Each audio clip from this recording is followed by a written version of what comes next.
জামাই, বউ আর লবণ ভূত। নতুন বিয়ে হয়েছে বল্টু আর রিনার। রিনা রান্নাঘরে গেলেই একটা পিচ্চি ভূত তার পিছু নেয়। ভূতটার নাম লুলু, কারণ সে সব খাবারে লবণ মিশিয়ে দিতে ওস্তাদ।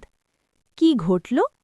একদিন বল্টু তার শ্বশুরবাড়ি থেকে আসা নতুন জামাই হিসেবে সোফায় বসে আছে।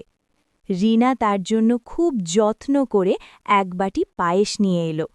রিনা যেই না চামচটা বল্টুর মুখে দিতে যাবে, অমনি অদৃশ্য লুলু এক মুঠো লবণ পায়েসে ঢেলে দিল।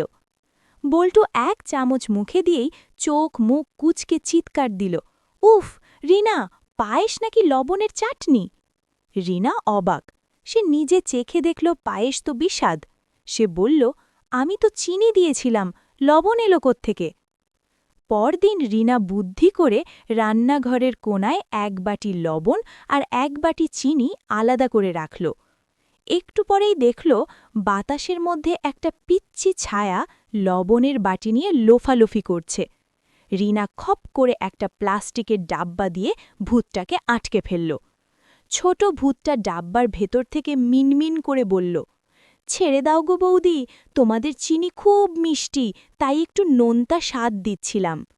বল্টু আর রিনা হেসে ফেলল। বল্টু বলল, ঠিক আছে, তোমাকে ছাড়া পাবো এক শর্তে, আজ থেকে রান্নাঘরে তুমি আমাদের সাহায্য করবে। সেই থেকে লুলু আর দুষ্টুমি করে না। এখন রিনা রান্না করলে লুলু ঠিকঠাক মেপে লবণ এগিয়ে দেয়। জামাই, বউ আর ছোট ভূত মিলে এখন একই বাড়িতে খুব সুখে থাকে।